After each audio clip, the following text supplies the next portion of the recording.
Hacemos otro ejercicio.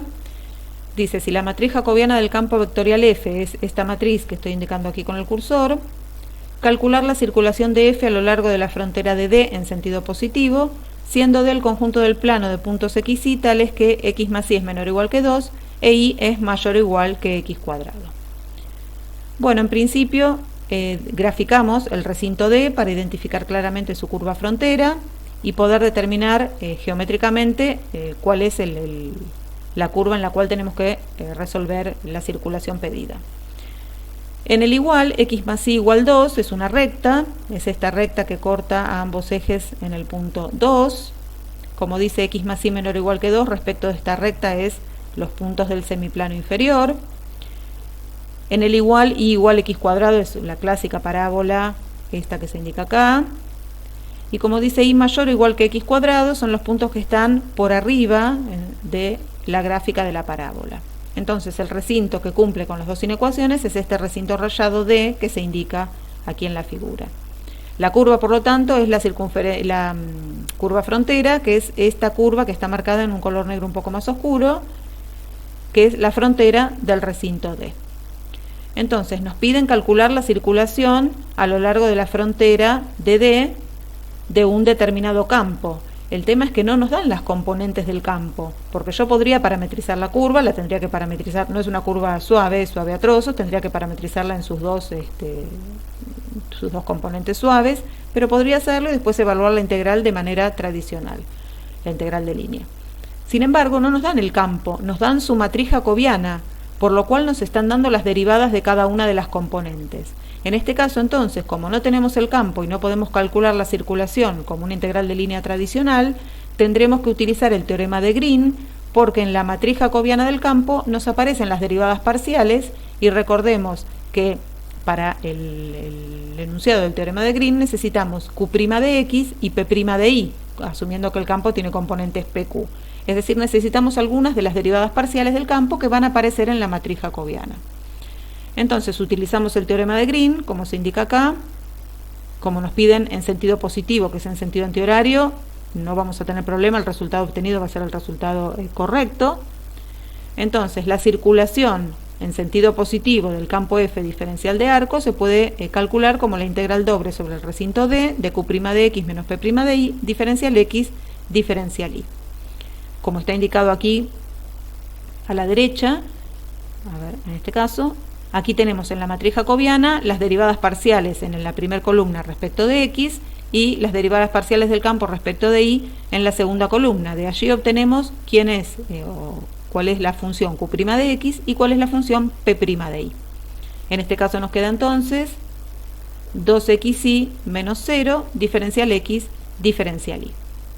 A partir de acá resolvemos la integral, para lo cual necesitamos obtener los valores en los cuales se produce la intersección de ambas curvas. Hallamos aquí entonces, armamos un sistema de ecuaciones para hallar la intersección, los puntos de intersección para tener los límites de integración. Nos queda que los puntos de corte entre ambas curvas son menos 2 y 1. En este caso conviene, para los límites de integración, dejar la x entre constantes. Entonces la x va a ir entre menos 2 y 1, y para evaluar el diferencial y, armamos estas flechas en sentido del eje. Las flechas entran, entre comillas, al recinto todas por x cuadrado y salen por la recta y igual 2 menos x. Por lo tanto, los límites de integración para el diferencial y van a ser x cuadrado y 2 menos x. El integrando es 2xy. A partir de acá resolvemos y el resultado es menos 199/12. Este resultado es el de la circulación de la curva pedida.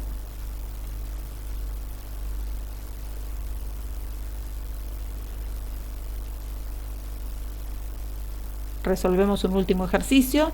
Nos pide calcular el flujo de este campo que estoy redondeando con el cursor a través de la superficie frontera del cuerpo definido por x cuadrado más z cuadrado menor o igual que 2, z mayor o igual que x y menor o igual que 3 en el primer octante. Como ya indiqué en otros ejercicios anteriores, esta cuestión de superficie frontera del cuerpo, ya me está indicando que la superficie va a ser una superficie cerrada y por lo tanto para calcular el flujo voy a poder resolverlo de una manera mucho más ágil aplicando el teorema de la divergencia. Bueno, vamos a graficar el recinto. Vamos a graficar entonces el sólido para identificar claramente su superficie frontera. Voy a hacer aquí a la derecha, el paso a paso. El sólido entonces está limitado por estas inecuaciones que se indican aquí. Es un sólido del primer octante, así que yo voy a graficar directamente el primer octante. La primera ecuación, en el igual, x cuadrado más z cuadrado igual 2, indica un cilindro circular recto de eje Y. Por lo tanto, como les dije ya en otras ocasiones, yo voy a colocar el eje Y de forma vertical para graficar el cilindro de manera vertical. Si elijo el eje vertical como el Y, este va a ser el eje X y este va a ser el eje Z. Tengo entonces un cilindro circular recto de eje Y, cuya curva directriz es esta curva x cuadrado más z cuadrado igual 2 en el plano XZ, es decir, una circunferencia con centro en el origen y radio raíz de 2. La superficie cilíndrica tiene esa directriz. Como dice x cuadrado más z cuadrado menor o igual que 2, es la parte de los puntos interiores, por decirlo de alguna manera, o por dentro de la superficie cilíndrica. Y igual 3, en el igual, esta ecuación y igual 3 es un plano paralelo al plano XZ que pasa por y igual 3, así que será un plano, si este es el 3, un plano que corta el cilindro en la parte superior.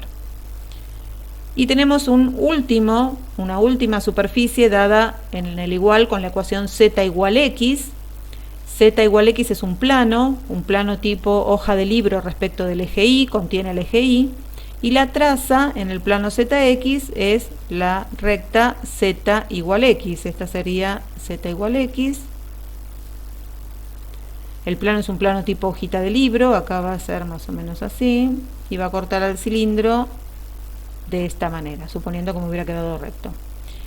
Y nos dice que es z mayor o igual que x, o sea que respecto de estos, los puntos del sólido, corresponde a los puntos que están de este lado. Si es z mayor o igual que x, es hacia la izquierda, por como lo hemos dibujado, respecto del plano z igual x. Es entonces este sólido que está indicado aquí, limitado por los planos coordenados porque está en el primer octante, el plano z igual x y la superficie cilíndrica x cuadrado más z cuadrado igual 2 y en la parte superior el plano y igual 3. Tenemos entonces que calcular el flujo del campo F a través de la superficie frontera de este sólido. Si nosotros no aplicáramos el teorema de la divergencia, tendríamos que calcular el flujo a través de todas las porciones de superficie que componen S. S no es una superficie regular en sí misma, sino regular a trozos. Tendríamos que calcular 1, 2, 3, 4, 5 superficies y sumar. Conviene claramente aplicar el teorema de la divergencia. Bueno, como se indica acá, entonces el flujo a través de la superficie S, que es frontera de un sólido, se puede calcular como la integral triple sobre el sólido B de la divergencia del campo en cuestión. Como siempre, calculamos la divergencia. La divergencia es la derivada de la primera componente respecto de x, más la derivada de la segunda componente respecto de y, más la derivada de la tercera componente respecto de z. Recuerden que es nabla escalar f. Eso nos da este cálculo, y más 0 más 0. Bueno, y tenemos que poner los límites de integración. En este caso voy a usar coordenadas cilíndricas. Tengo un cilindro, claramente voy a usar coordenadas cilíndricas.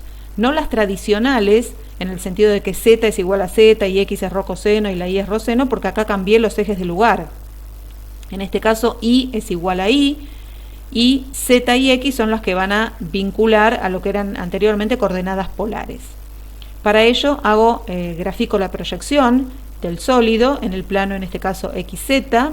La proyección, bueno, aquí se ve claramente, es esto que estoy marcando con el cursor, pero bueno, siempre conviene hacer el gráfico de la proyección aparte para no confundir. La proyección sería este sector circular, y en este caso z va a ser rho por el coseno de tita, porque z es lo que antes llamábamos x, y la X va a ser ρ por el seno de tita, porque es lo que antes llamábamos I. Bueno, vamos a identificar entonces los límites de integración para esta integral triple que vamos a trabajar en coordenadas cilíndricas. Siempre empezamos por tita, que es lo más sencillo.